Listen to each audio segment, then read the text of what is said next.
Welcome to Spiritually United Paradox Literacy Language of the Heart Speaker Gathering. All our speakers are shared on our WhatsApp audio groups and our speaker channels. The links will be dropped into the chat. If you're listening to this recording and need help, we have a way that works. Please reach out and send us an email at connect@sipx.world and the crew will reach out and get back to you. Today we have a special, and it's a topic on enlarging our spiritual life. And we've invited Carl P. from LA, California, to share a message of depth and weight from the heart for the next 60 minutes. You guys are in for a treat. Take it away, Carl.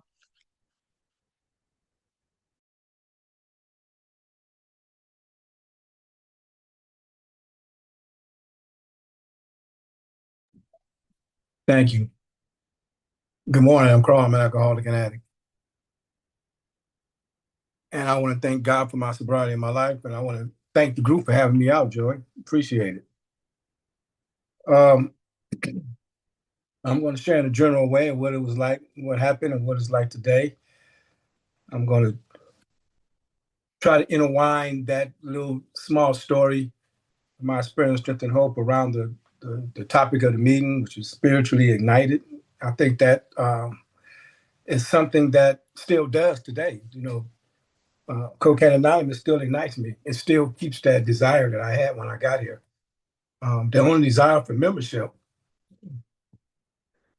is the desire to stop drinking. And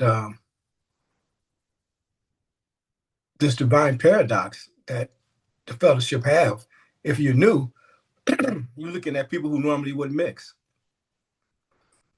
Every day when I go into a meeting, and like right now, I'm looking through the screen, and it just blows me away every day how God, in His infinite wisdom, He always make things that don't look right look right. He always have some type of divine magical work going on with everything that He does. And prior to getting to Cocaine Anonymous, my life was a mess. But because of the spiritual enlightenment or ignition of my spiritual life, I can look back over my life today after having the spiritual awakening, and I can see how God, in His own way, everything that I saw in my life that didn't make sense, made sense.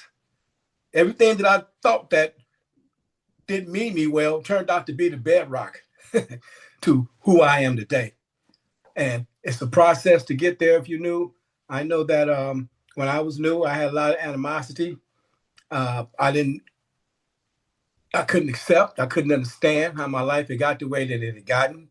But I assure you that if you keep coming back and you practice these principles in your life, you will not regret the past, and you will not wish to check the dawn it, because you will be able to see how, you know, it's kind of like if you're familiar with uh, the prayer or the poem "Footprints in the Sand." When you do the inventory process and you get to see that there was a power grade in you carrying you through all of your trying times, man. And then when you continue to keep coming back and realize that you're not, it's not all about you. And then you can see you don't have to play God. And you can see that how God is not only carrying you, He's carrying everybody that you care about. So that makes life more easier, makes life more comfortable emotionally and spiritually as we do this journey one day at a time. And so this divine paradox uh, is the language of the heart. There's a loving God that expresses Himself in this group conscious, and it's genderless. The spirit is genderless. I've gotten breakthroughs about different things in my life by listening to men and women sharing their experience, strength, and hope. And because of that, Cocaine Anonymous has become uh, like a mother to me, like a father to me, like a brother to me, like an uncle and a cousin. All the things that I had going on in my life that were just all that calamity of relationships and understanding people. Because when I got here, like I said, I had a whole lot of animosity. I couldn't differentiate a friend from a foe. Uh, Nothing made sense to me. And the biggest thing that didn't make sense was my conception of what a God was and who God was. And if there was a God, how could these things happen to me? And I'm talking about these things that was going on in my life that just didn't make no sense. Back to my earliest memory of being in an oxygen tent. I had double pneumonia when I was a kid. I remember being in an oxygen tent for 2 weeks. I was 2 years old. And the reason why I know I was two is because my grandmother never stopped talking about how I almost died when I was two. So it kept that memory going my whole life. Grandparents, they continue to keep talking about things to where when something happened and it's a significant emotional event, they talk about it so much to where some things you just don't forget. Now, there's a lot of things that you forget and you move on with, but there's certain things in life that you just don't forget. And being a kid in that oxygen tent at 2 years old, I remember that, and uh, that was my first memory of God, because I remember my grandmama praying over the oxygen tent, saying, "Please don't let my baby die. God, please don't let my baby die." And I can remember kind of like being 2 years old, kind of like listening to my grandmother, and I'm pretty much saying in my mind, "God, don't let me die." And I had this fear over me. And that feeling that I got, that chill that I got at my earliest memory of a higher power, that chill that I got, that particular chill that I got, that chill followed me throughout my whole life. That chill is still with me now. But today I understand that chill. At first, I didn't understand it. So when I got to Cocaine Anonymous through way over rehab, I talked about these things. I talked about how it's always something that was bothering me before I got sober. It was always something bothering me, while I was getting loaded. And it's something still bothering me now. And they told me that deep down inside, every man, woman, and child is a fundamental idea of God. And then I realized at that moment is that I was actually, I was running from the help. It was always inside of me. But when I got here, I had the ultimate um, pain of being homeless. And I'm not talking about not having no key to my grandmama's house. I guess in theory, if you're grown and you don't have your own place, you're homeless. But I'm not talking about that. See, this spiritual journey is deeper than the material. It's deeper than the things that we look at. I'm talking about the homelessness where you don't even know what's going on inside yourself anymore. They talk about the hole in the donut, the hole in the gut. The homelessness is when you have vacated yourself. You can't find yourself. When you don't know where you at, when you're lost. Um, when I got here, when I looked in the mirror, when I was looking in the mirror on the way up to coming into recovery, when I would look in the mirror, you know what I would do? I didn't realize it then, but there was times when I would look in the mirror and I couldn't tell if I was looking at a reflection of me or if I was the reflection looking at me. That's how lost I was on the inside. That's how much away from home I was on the inside. I began to go up to in those last days. I would go up to my elementary school and I would sit down at the little beige benches and I would reminisce about the Lorna Doone cookies and the burritos, and I would look over where we used to play caroms at, and I would look across the field at the handball court and the monkey bars, and I'm sitting there trying to figure out, what happened to me. My fifth grade teacher, who was my favorite teacher, she wasn't working at the school anymore. That's who I went to go talk to because I wanted to tell her, please help me. Uh, I remember going up to my junior high school, standing in front of my locker that I used to have, going into the gym, where I used to put on my gym clothes, walking by the band class while I was first chair trombone, just walking around, going up to my high school, walking around the track, remembering when I used to win a couple of races, walking across the football field, looking at the thoughts in my mind about what it was like to get an interception or what it was like to score a touchdown and hear people yell your name and scream your name, trying to figure out how in the hell did I get here. So I was 21 years old when I got to Cocaine Anonymous. The memories of my past outweighed all the hopes and dreams I have for the future. And the program met me right where I was at, not because I didn't know where I was going, but because I didn't know where I was at. And this divine paradox, it ignited my desire.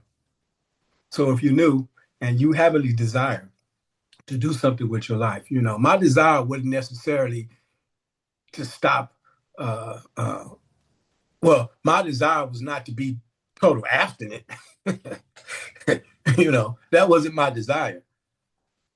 The desire to be total abstinent came after fully conceding to my innermost self that was necessary. But before I got to that point, I just wanted my life to be different. I identified with that seemingly hopeless state of mind and body. I was in that place of despair. I remember looking at people getting up, doing the things that I was once doing that I wasn't doing anymore. It seemed like I was going against the grain in life.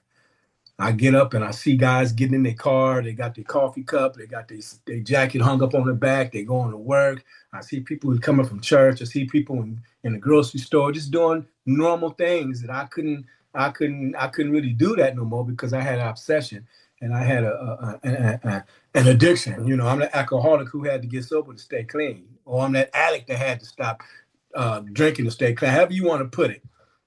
I had a serious problem. And I didn't know what the solution to that problem was. And I didn't know the depth of that problem until I came into Cocaine Anonymous. So that desire that I had, you guys met me right where I was at, and you ignited that desire. So if you had that desire, it's like playing Russian roulette. Because I remember many days that I didn't have no desire to change.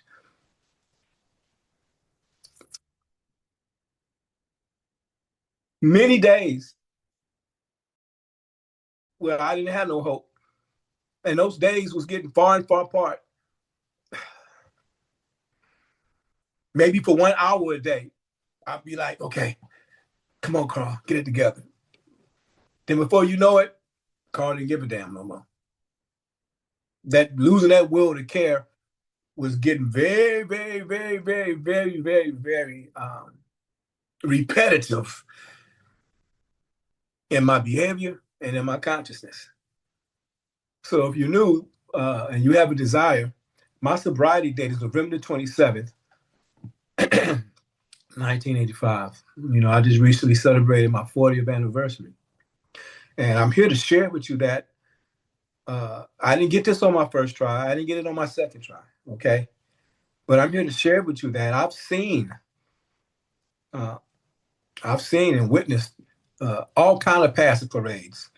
But the one that touched me the most is the fact that we have members of Cocaine Anonymous. See, the only desire for membership is a desire to stop drinking and using and all that, right? And I'm not going to sugarcoat it. We have members. We have members that want to stop and can't. So if you have the desire, we pray every day. We pray every day for the alcoholic who still suffers, for the addict who still suffers. You never know what drink, what hit, what fix, what pill, what puff, what snuff is going to wash that desire away. I got friends that I've met in the rooms of Cocaine Anonymous who keep coming back on 5-year intervals, fighting with this thing. 10-year intervals. Man, you still here,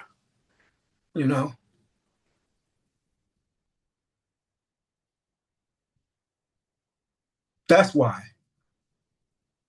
this paradox, this divine paradox is so powerful, because it's the only place that understands a person like me. Nobody understood me. It was room like this and people like you that understood what was going on with me in my life. Now, I just didn't how can I put it? I just cut to the chase. I didn't take my first hit with a sober mind. No, I didn't take my first hit loaded. I didn't take my first drink drunk. So the disease centers in the mind, and the disease is a dis-ease. It's just a dis-ease. It's real simple. It's something that's it's a disorder. It's something that is not functioning. Right. So what is it that gave me the curiosity to want to try something? What is it that was in me that I wasn't good enough, that I needed more to make me feel different than what I needed, or I needed more to give me some type of courage to do something that I had a fear to do? What was it that was going on with me? See, I'm an adolescent drunk. I was blackout drinking at 14 years old. I was snorting cocaine at 15. You know, um, powder at first. You know, snorting, put it on tip of cigarettes, put it in some weed. Then later on into my teens, I started freebasing. But I was blackout drinking at 14 years old. Before I took a hit off the pipe, I already had hit a bottom. But when I took that hit off the pipe, it was something about that freebasing that seemed like it brought all the joy back into getting high again. Because I was burnt out. I was burnt out on weed. I was smoking weed elementary school. Um, Alcohol was working, but it wasn't really working. It was working because when you're young, getting in trouble is fun. But when getting in trouble don't become fun no more, alcohol can't reverse the behavior. But I already had hit bottom, before I started freebasing. And so what freebasing did was it took all the weight, it took all the weight off me. I felt like a feather. All of the pre-adolescent pain, all the things that I was harping on, you know, in my childhood. Now, when I talk about what it was like, there's two different parts to that. When I got here, it was only one side, but the spiritual um, path that we take, it allows you to see everything because we grasp and develop uh, the truth about God is either everything or he's nothing at all.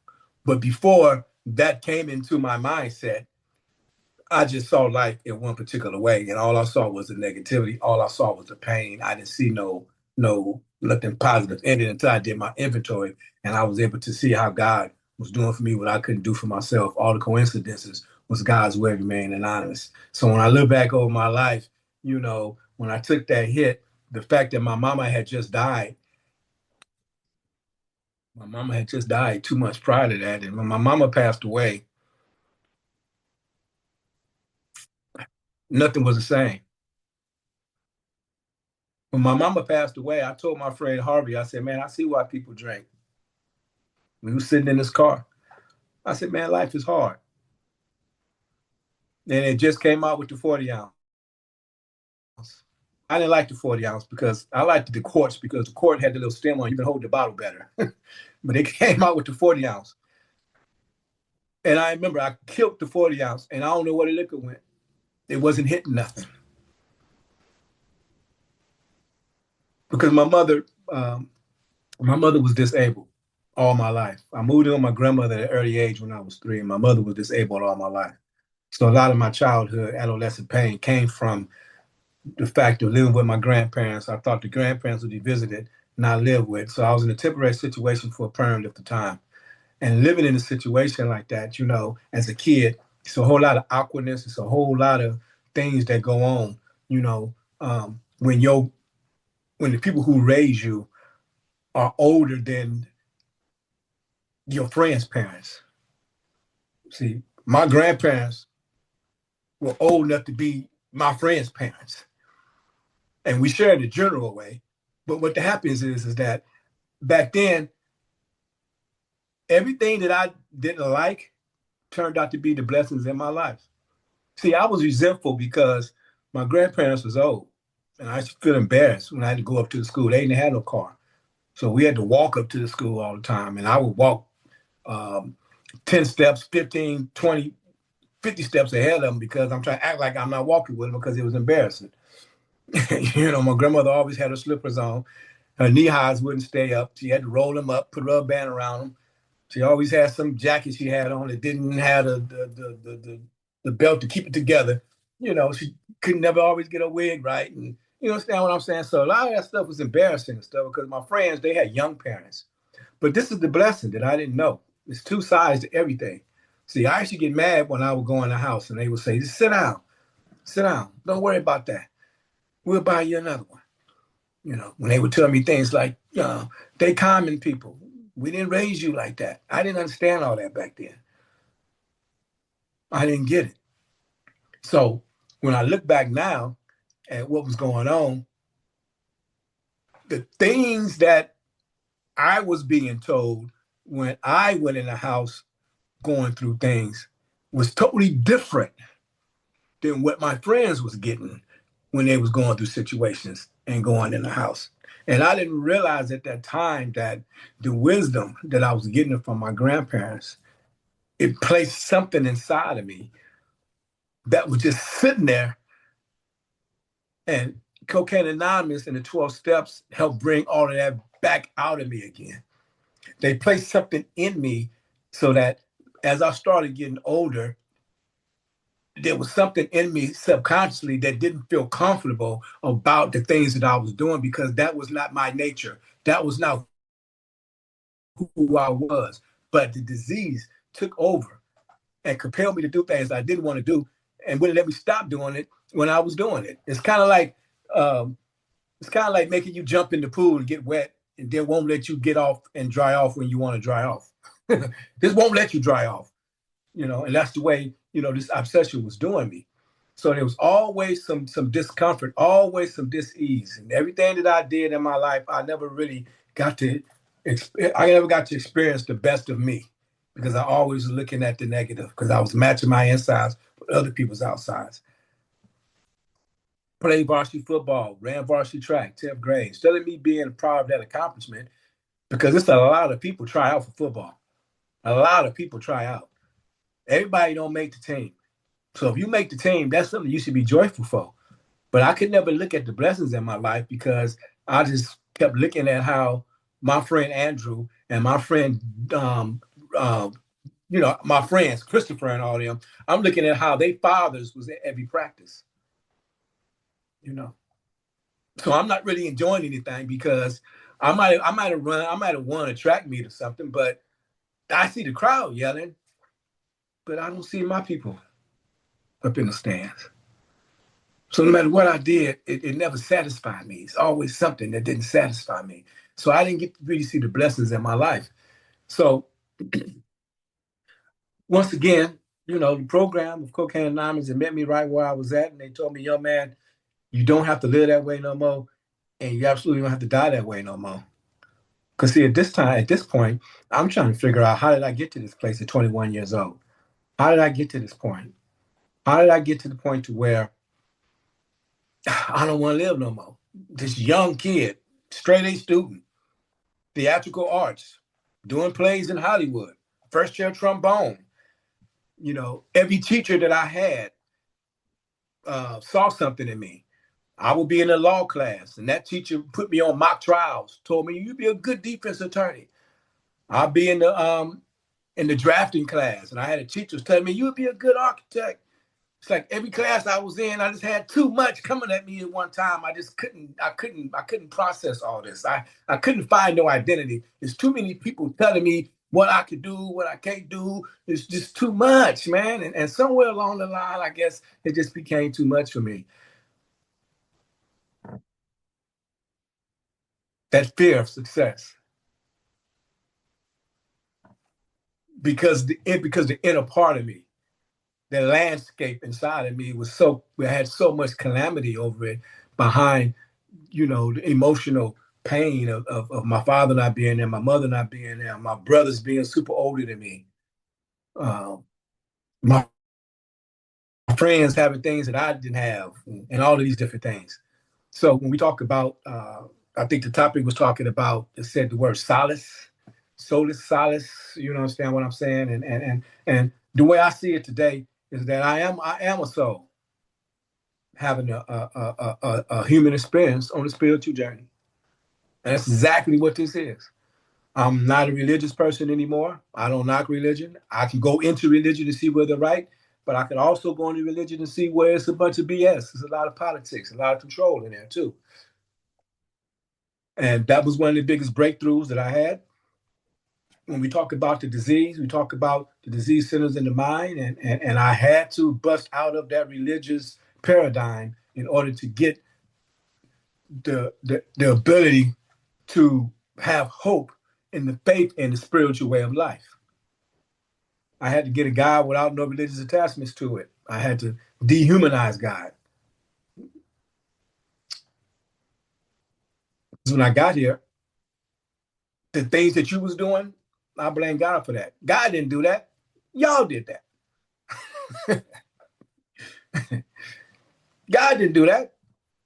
I did that. God sees everything and he's nothing at all. So guess what? I can't blame that on the devil. If God's everything and he's nothing at all, then wait a minute. Something ain't right.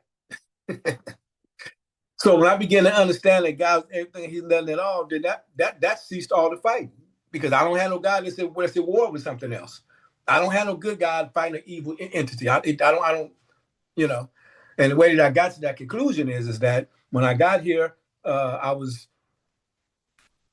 told my therapist, I said, I want to hurt somebody, but I can't figure out who it is. You know, I said, I want to hurt somebody, but I can't figure out who it is. And I'm talking to my therapist, and I remember telling him that I don't know who it is. They don't have no face. It's a body without no face. And I remember, making a long story short, I remember him pointing out to me that the reason why there's no face on the body is because you're in denial of the fact that it's you. You got to get honest with yourself. Carl is mad at Carl. And as long as Carl keep being at war with Carl, it's like a dog chasing his tail. It's kind of foolish. It's like standing in front of a mirror with a shotgun. Who are you shooting? Who's shooting who? Remember I told you I looked in the mirror and I can't tell. Well, you stand in the mirror. If you're at war with self, you can't tell who the enemy is. If God's enemy, he's nothing at all, guess what? I'm the enemy. To cease fighting has to stop inside of me. So I'm grateful to Cocaine Anonymous showing me a vision. I was at a fork in the road, just like it says in the literature. We stood at the turning point. I thank them for letting me know and helping me do my first self-appraisal by looking at my relationship with drugs and alcohol and really clearly seeing what it was doing to me, what it was doing for me. I'm glad that they gave me something to do that I couldn't do, and that was to articulate what was wrong with me. I knew nothing about obsession. I knew nothing about a phenomenon craving. I ain't know none of that. And they began to break that down to me and show me, not just in the literature, but allow me to see myself in the literature and through my experience, through that immersed experience, what the book was saying, I was living it, I was feeling it, I experienced it. And so that right there, through my experience, it provided me an undeniable fact, an undeniable truth that I was no longer a cucumber, that I'm a pickle. That obsession to want to control and enjoy and all that, no. Once that undeniable fact was established, there was no need for my mind to go down that road. So if you're new, or if you've been around a while and you really ain't figured it out yet, the program is so simple till you can miss it. Without the first half of step one, none of the rest of the steps mean anything to you unless you really 100% is locked in on the first half of step one. The first step is the foundation of all of the rest of the steps. It's the act of providence. And if you hit bottom, and if you fit and you're sick and tired of being sick and tired, then hopefully you felt what I felt when I went to my first meeting. Man, you mean to tell me? Let me tell you something, man. Back in 85 and 86, South Central Los Angeles had beat out Gary, Indiana, as the number one cocaine capital of the world. It was the epidemic. It was the spotlight on crack cocaine. Well, it was rock cocaine when I came in, and they started calling it crack. Anyway, cocaine, right? And then it got so bad to where the police had to modify um, um, um, military, you know, jeeps and stuff, military combat. They had to get Batarang. They had to get a Batarang. They had so much stuff going on.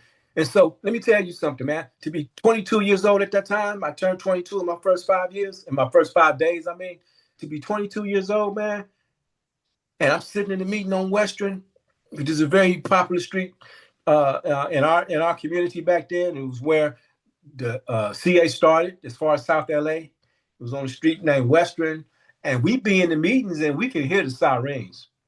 We could hear the police. We'd be meetings, man, and people jump up out their chair, running outside because their car is getting broken into. We'll be in meetings, man, because somebody was snatching somebody's chain while they was coming out the meeting or going in the meeting. Let me tell you something, man. I was just so happy to have somewhere to come, to have somewhere to go. Because when I got here, I was, like I say, a part of me don't want to live that way no more, and a part of me don't want to die that way no more, you know. And I had somewhere to come, you know. They would literally it was a guy, his name was Cosmo. When I would walk in the meeting, Cosmo would always scoot over and he had a seat next to him. And he would wave me over there. And when I sat down, he put his arm around my shoulders and he said, "We got you." Because when I started coming to meetings, it was me and a couple more guys that I grew up with. We came to meetings together. That they chose to go do something one night. And next thing I know, they was in the penitentiary. And I remember sitting in the meetings by myself and I didn't know nobody. And this dude named Cosmo put his arm around me and said, "We got you. I've already been there. I've already done that." Because, see, I was scared. I didn't have no more hits in me. I knew if I took one more, it was going to be all over because I was on a joint suspended sentence. I already was on a 3-year joint suspended sentence for a grand theft and a robbery. And if I would have messed up one more time, just one more time, it would have been all over. And when I was new, I wasn't trying to teach nobody about the big book. I wasn't running around talking about Ebby Thatcher. I wasn't trying to break down the doctor's opinion. I wasn't talking about BOW. No, I was talking about me, my fears. I'm scared, y'all. I'm scared. And, you know, if you tell your story, CA will do the rest. But you got to tell your story. And my story is my story. And in my story, I could see what God did for me, what I couldn't do for myself. See, I shot my best friend when I was 15. This is before the cocaine addiction. Now, when I started using cocaine, stuff got real wild. But I'm just showing you how the engine of the train started way before the caboose. I shot my best friend by accident when I was 15 years old. We shared a general way. I can't get that deep into it, but I know what it's like for the police to choke you the way you can't hardly talk. You know. And I'm gonna go more into that a little bit, just so you can know the pain, the frustration, and how much we have to take ownership of our own actions. See, yeah, I had justifiable anger when I got here, because if a police officer is choking your brother, your big brother, your demigod, the person who you look up to, you both in the back seat of the car, and you got a police officer choking your brother to where tears is coming out of his eyes and he can't even get a breath in. And you talk about the brinks of insanity.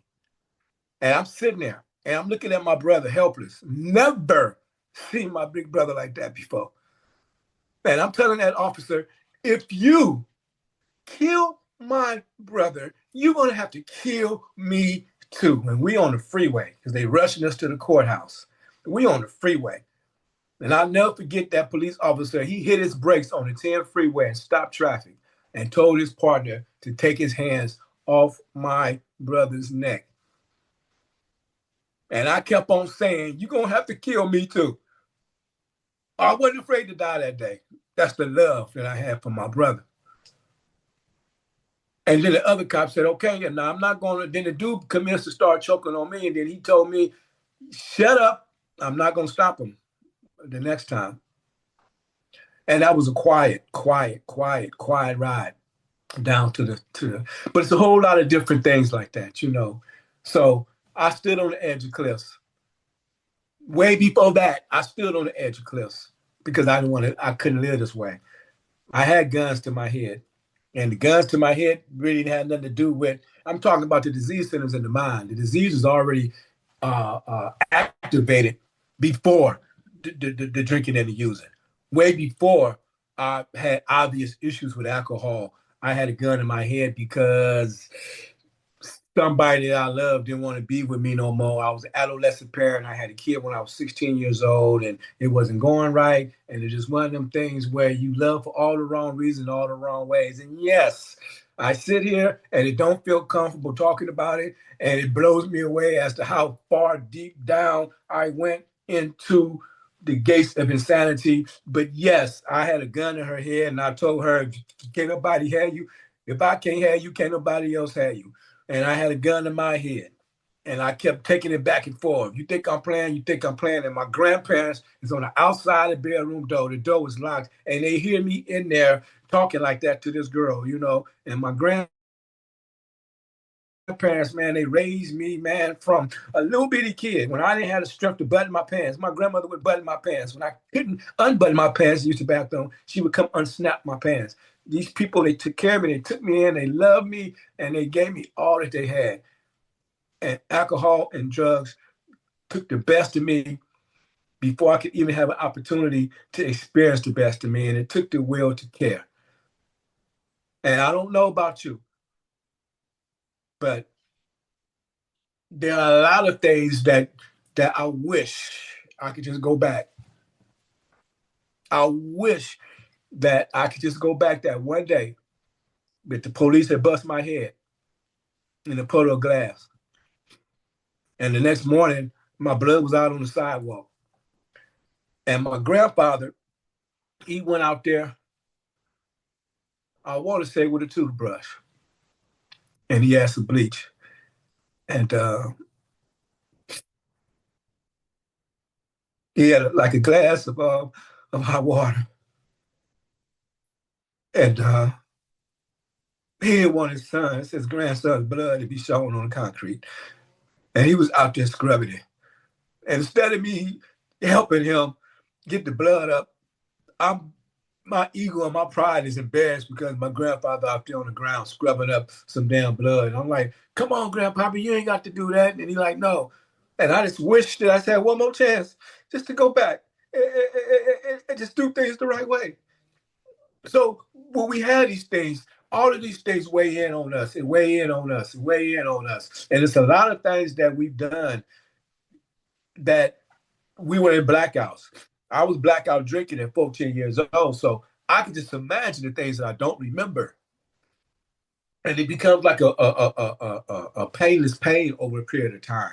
So when I tell you I took the hit off cocaine, it took all of that off me. You know, I felt like a feather with all of those things that I had guilt about, you know. And cocaine, that feeling of that feather, you know, that feeling came back way more heavier than the feather. It started off real light, but it gradually got heavier and heavier and heavier and heavier and heavier. So I say to you, if you knew what they said to me when I was new, what is the straw that broke the camel's back? And I actually tried to answer that. Well, there's no particular straw that broke the camel's back. It was accumulation of straws that broke the camel's back. And life is hard. And dealing with life on life terms is hard. But we have a spiritual toolkit. We have something that is tailor made for people who have a spiritual malady like us. This is the only disease that has a spiritual remedy to it. And Step one, in the 12 and 12, it starts off and it tells us basically, it starts off with who likes to admit complete defeat. And it says absolutely no one. I know I didn't. It talks about every natural instinct crying out against the idea of absolute powerlessness. And with glass or pipe in hand, we drank and smoked ourselves into such of obsession to only an act of providence can remove that from us. And that act of providence is a power greater than myself. Because you people told me in the quietness of my own room, ask God to remove the obsession. And if I had to wait until I got sober to do that, I wouldn't be sitting here now if you knew. When I asked God to remove the obsession, I was under the influence. I told you I didn't get this on my first try. I didn't get it on my second try. All of that stuff that they gave me when I was in treatment, all of that stuff, they freed me. I did my inventory. I got all of that stuff off my shoulder. You're not a bad person. You're a good person trying to get better. I went in there and I shared all the stuff and I got it off my chest and all that, and I'm feeling good. But disease was in the mind. I had reservations, even know it. In 2 years, she was a mile away. My mother's in the convalescent home. I used to go visit her all the time until I got to a certain age where I got busy. She never met her grandson. My grandson had just turned 2. And I just talked to her on the phone. When am I going to meet my grandson? Mama, I'm going to bring him there tomorrow. And tomorrow never came. She passed away. So I had a whole lot of guilt.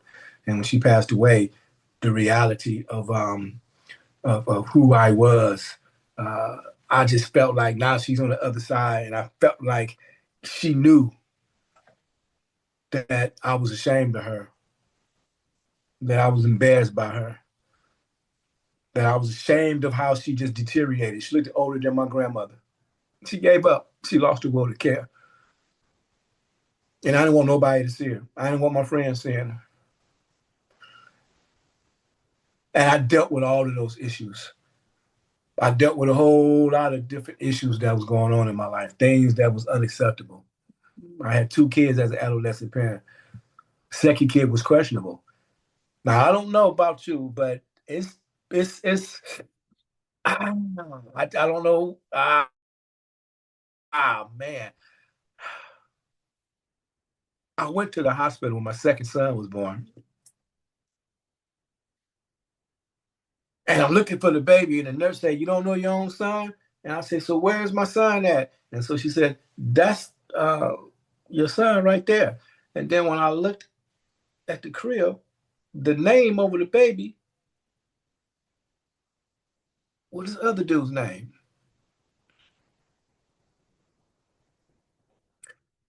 So, I mean, I'm not even gonna get into that, but God damn.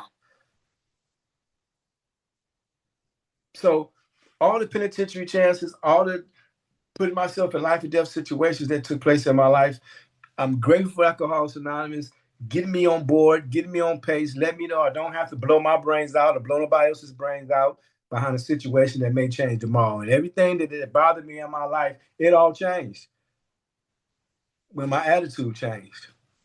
And all the things that I didn't like about my childhood turned out to be the bedrock of my childhood. Because I didn't realize that at that time, all of my friends, including my cousins, was envious of me because I was with my grandmother. They was envious of me because of the love that I was getting. They was envious of me because everything up under the Christmas tree was mine. And none of the packages empty. They all had something in them. Because that's how much my grandmother poured into me because she knew that I was hurting and missing my mama. She kind of like, I ain't gonna say she spoiled me, but she took real good care of me. She did everything she could to try to keep my mind right until she couldn't do it no more. And cocaine anonymous picked up what she gave up because she couldn't do no more. She did all that she could do, but she put enough in me to where I still had a desire to want to do something with my life. So when I got to Cocaine Anonymous, it met me right where I was at. So I look back over my life and all the things that I didn't agree with, and all this and all that. I get into the steps. We have to let go of the mind that get us here can't be the same mind that provide the solution. Our best thinking got us here. So I had to believe in something different than what I had. I had to believe in the power greater than myself. And how can I not do that when I'm sitting there watching people give me the hope? I see you shared it. I felt what you felt. I drank like you felt, like you did. I did all of the things that you were saying, and you was able to do what you was doing, and that gave me hope. That's the spiritual part of this program. God works through people. It's the language of the heart. But for the most part, it ain't so much what people were saying. If you knew, I hope something is real and shared that is sparking interest in you. But most of all, I hope that there is some behavior that you see in us. Not that we live a perfect life, but that we live a sober life. Because we don't come to meetings to whine about our woes. We don't come to meetings to pour our garbage on you or to dump our frustration on you. So don't look at it like that. If you see it like that, that means you're still scoffing. That means you're still balking.